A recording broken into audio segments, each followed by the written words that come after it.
మనం కొట్టుకుంటే మందికి సందైతుంది అన్నట్టు కాంగ్రెస్ మంత్రులు కీసులాట పెట్టుకొని బీఆర్ఎస్ పార్టీ లీడర్ల నోటికి ఇంకింత పవర్ పెంచినట్టే చేస్తున్నారు. కాంగ్రెస్ పార్టీ వాళ్ళ కయ్యాలను ఆర్ఎస్ ప్రవీణ్ కుమార్ ఉతికి ఆరేస్తున్నారు. కేవలం కాంట్రాక్ట్ల కోసం, కమిషన్ల కోసం, కాంట్రాక్టర్లకు రిలీజ్ చేయాల్సిన బిల్లులో 12% వాటా, 20% వాటా ఏదైతుందో ఆ వాటాల కోసం మంత్రులందరూ కూడా బహిరంగ కొట్లాడుకుంటున్నారు. ఇక వీళ్ళు రాష్ట్రాన్ని రక్షిస్తారు. వాజీబే ప్రవీణ్ సార్ చెప్పింది 100% నిజమే. కూట్ల రాయి తీయలేనోడు ఏట్ల రాయిని ఎట్లెత్త అవతల వారేస్తాడు. వాళ్ళ వాటల విషయంలోనే పోటీలు పెట్టుకొని కొట్టుకునేటోళ్ళు ఇక తెలంగాణను తెల్లగా చేస్తారా? కేసీఆర్ సార్ చేసిన అభివృద్ధిని చెడగొట్టకుంటే అదే మహాభాగ్యం. అట్లున్నది కాంగ్రెస్ పార్టీల పరిపాలన అన్నట్టు చెవులు విండి చేతులు పెట్టినంత పనిచేసిండు. ఇలా అడ్లూరి లక్ష్మణ్ కుమార్ మంత్రి గారు, పొన్నం ప్రభాకర్ గారు వాళ్ళు కొట్లాడుకుంటున్నారు. అడ్లూరి లక్ష్మణ్ కుమారు, వివేకానంద్ వీళ్ళిద్దరు కొట్లాడుకుంటున్నారు. పొంగులేటి శ్రీనివాసరెడ్డి, వరంగల్లో ఉండే మంత్రి కొండా సురేఖ వాళ్ళు కొట్లాడుకుంటున్నారు. సీతక్క నియోజకవర్గంలో పొంగులేటికి ఏం పని అని సీతక్క మనుషులు అంటారు.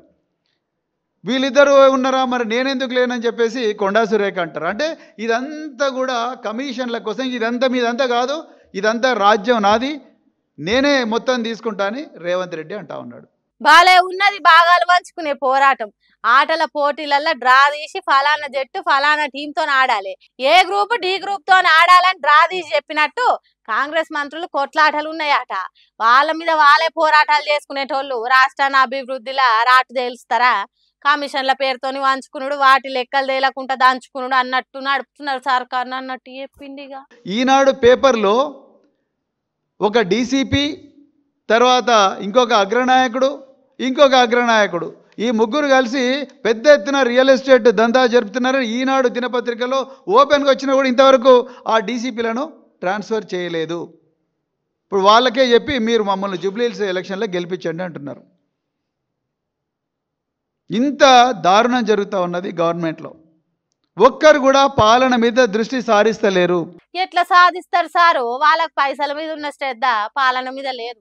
అందుకే 10 ఏళ్ళు కేసీఆర్ చేసిన అభివృద్ధి కాంగ్రెస్ పార్టీల 15 ఏళ్ళ వెనుకకు పోయింది అన్నట్టు జనం మాట్లాడుకుంటున్నారు. ఇంత చక్కని పరిపాలన చేస్తున్నందుకే అటు ఊర్లల్లో ఇటు పట్నంలో జనం మస్తు మెచ్చుకుంటున్నారు.